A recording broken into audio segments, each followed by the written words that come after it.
The world had a very clarion moment here. It had a moment where it could have looked at this stark dichotomy between this medieval Islamist death cult trying to take us back to the 7th century on the one hand, and this flourishing beacon of Western civilization, of the Bible, of justice and freedom and liberty and so forth, the state of Israel. And the world seemed deeply confused at a moral and strategic level over who to stand with there. Since the October 7th massacre, anti-Semitism has exploded, Judeo-Christian values are under siege, and the forces of wokeism, Islamism, and globalism have been attempting to rip apart the very foundations of the West. In his powerful new book, Israel and Civilization, The Fate of the Jewish Nation and the Destiny of the West, Josh Hammer issues a bold call for Jews and Christians to unite and to reclaim the faith and truth that built Western civilization. Josh is senior editor-at-large at Newsweek, a syndicated columnist, senior counsel for the Article 3 Project, and host of The Josh Hammer Show. And he joins us now. Josh, it is great to see you. I love the book. I was telling you off camera. And one of the points you make, Josh, is that Western civilization ultimately didn't begin and wasn't built in Athens or Rome. It was built on Mount Sinai. We're talking Moses. We're talking the 10 Commandments. Josh, why is it so important to reclaim that heritage at this very perilous moment that we're in right now?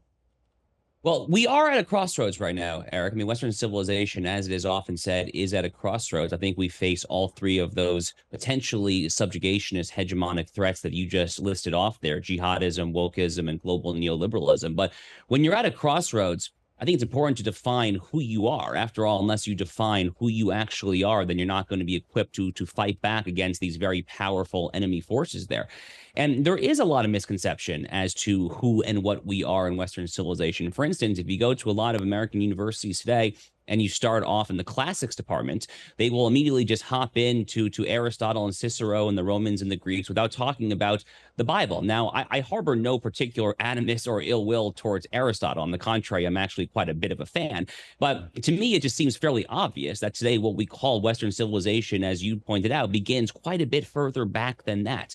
And large swaths of the earlier chapters of my book, Israel and Civilization, basically just attempt to painstakingly demonstrate how so much of what we take for granted today when it comes to our rule of law, when it comes to the U.S. Constitution, our separation of powers, even our day-to-day ethical norms, things like the golden rule, treat others as you would like to be treated. Where's that coming from? It's coming from Leviticus chapter 19. The Liberty Bell in Philadelphia, the founding fathers there, they didn't put a quote from Aristotle there on the outside of the Liberty Bell. It's a quote from the book of Leviticus, chapter 25, proclaim liberty throughout the land. So there's many examples throughout this book, Eric, but at a time like this, when our threats are very, very real, we have to first be very confident as to who we are, because only by having a firm grasp as to who we are and understanding that the Judeo-Christian tradition, the Bible, really is the bedrock of Western civilization, only by understanding that can we possibly be equipped to fight back against our very real enemy forces. Josh, that's a great point. We know who we are fighting against, but what are we fighting for at the end of the day? And you make that case throughout the book. Hey, you mentioned your visit to Israel out of the ashes of October 7th. You compare it to the Holocaust, of course. What did the response to October 7th, the really disheartening, disturbing, horrific response in many quarters of the Western world, what did the response to October 7th tell us about where we're at right now as a civilization and as a country? Nothing good is the short answer. And really, it was that response to October 7th that was what galvanized me to write this book, actually. It was not the pogrom itself. It was not actually the unmitigated horror of October 7, 2023. The world had a very clarion moment here. It had a moment where it could have looked at this stark dichotomy between this medieval Islamist death cult trying to take us back to the 7th century on the one hand, and this flourishing beacon of Western civilization, of the Bible, of justice and freedom and liberty and so forth, the state of Israel. And the world seemed deeply confused at a moral and strategic level over who to stand with there. And just looking at that with my jaw just proverbially and at times seemingly literally dropping to the ground, I said, oh my goodness gracious. I mean, someone has to just write this case, basically just trying to put Humpty Dumpty back together again, Eric, there. I'm not arguing for anything new in this book here.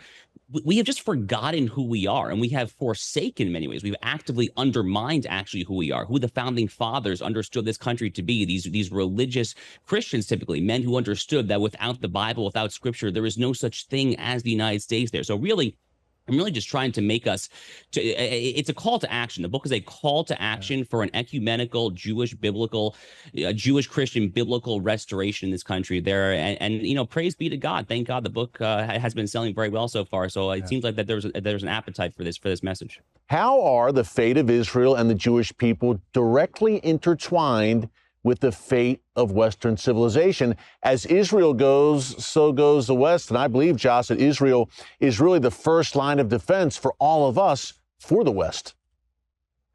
100%. And the key thing about this book, Eric, is that the way that Israel is used in the title and throughout the book is something of a double entendre, where it does refer on the one hand absolutely to the capital S state of Israel. On the other hand, it also refers to the nation of Israel, the children of Israel, in other words, the Jewish people. Because when you define Western civilization as I've defined it, as beginning with God's revelation to Moses and the Israelites standing there at the base of Mount Sinai, and the entire biblical tradition that has flowed for thousands of years downstream from that, you are necessarily going to forfeit your inheritance if you cut off the branch upon which everything else is built.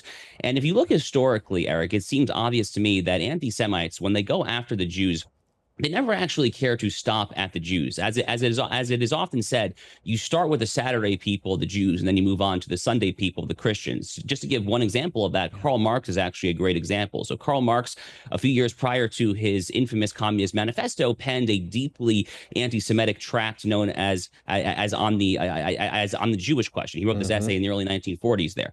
Yep. And Karl Marx was not interested necessarily in ending with the Jews, was he? He rather, on the other hand, wanted to end all of Western capitalism, all of Western Christendom. But he understood that in order to get to the Sunday people, the Christians who have actually built Western civilization, you necessarily have to start with the original people of the book, the Jewish people there. So too, on the geopolitical stage, the state of Israel is the exact same canary in the coal mine. So one argument that I make in the book as well is that when you think about what the globalists are attempting to do at the United Nations, the World Economic Forum, Klaus Schwab, Eric, I jokingly refer to this as the John Lennon imagined view of geopolitics. This homogenizing imperative where you stamp out all the differences that make us human in the first place there. Yeah. Israel is also the first line of defense against homogenizing globalism, because in many ways, Israel is actually the world's first nation state. Going back to the Bible again, when King David unites the tribes of Israel there in Jerusalem, I argue that is actually the original nation state. In fact,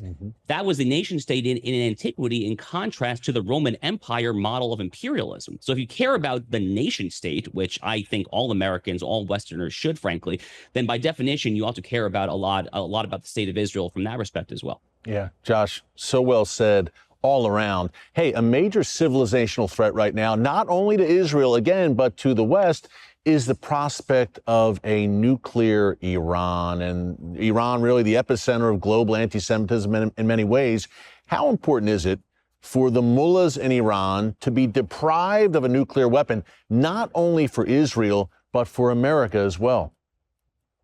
You know, I was giving a speech in Washington, D.C. last summer about Israel-U.S. relations, all of this. And I noticed someone in the back who looked like he was dressed a little funny, who was nodding along vigorously. And I made a mental note. I said, I got to check in with this guy after the talk and find out why he's so fascinated. Sure enough, he actually approaches me after the talk. This guy was born and raised in Tehran. He lived in Tehran until he was 16, 17 years old, and then his family fled to the United States. What he told me is that in state schools, so in clerical Islamist schools in Tehran, their version of the Pledge of Allegiance, so in schools, you know, they don't get up and say, I pledge allegiance to the flag of the United States of America. They get up and say, I solemnly vow to do all that I can today to destroy the little Satan of Israel and the big Satan of America. This is regime ideology. Like, it is literally indoctrinated in the Iranian people. And the mullahs don't just talk the talk, Eric. Tragically, they walk the walk as well. We've already seen what they can do when it comes to sending missiles across the Middle East to Jerusalem and Tel Aviv within 15 minutes. They did that twice last year in both April and October of 2024. But they kill Americans every time they have the opportunity to do so, whether it's the Beirut, Lebanon barracks bombing, tragically killing 241 U.S. Marines back in 1983, whether it's the hundreds and hundreds of American soldiers that were killed with roadside IEDs from Iranian militias during the Iraq War. The point is that Iran tries to kill Americans, Israelis, and frankly, all people that they refer to as infidels, meaning Jews, Christians, and so forth there. This regime cannot be allowed to have a nuclear weapon. Without a nuclear weapon, they are something of a paper tiger. Yeah. With a nuclear weapon, they immediately become a threat to global stability, the likes of which we have not seen potentially in the entire history of humanity, but at least for a very, very long time. Josh, well said. About 30 seconds left. Hey, this is 100 days. Today marks 100 days of President Trump with him back in office and a pro-Israel administration. Are you more optimistic about the trend right now against the madness that you write about in the book?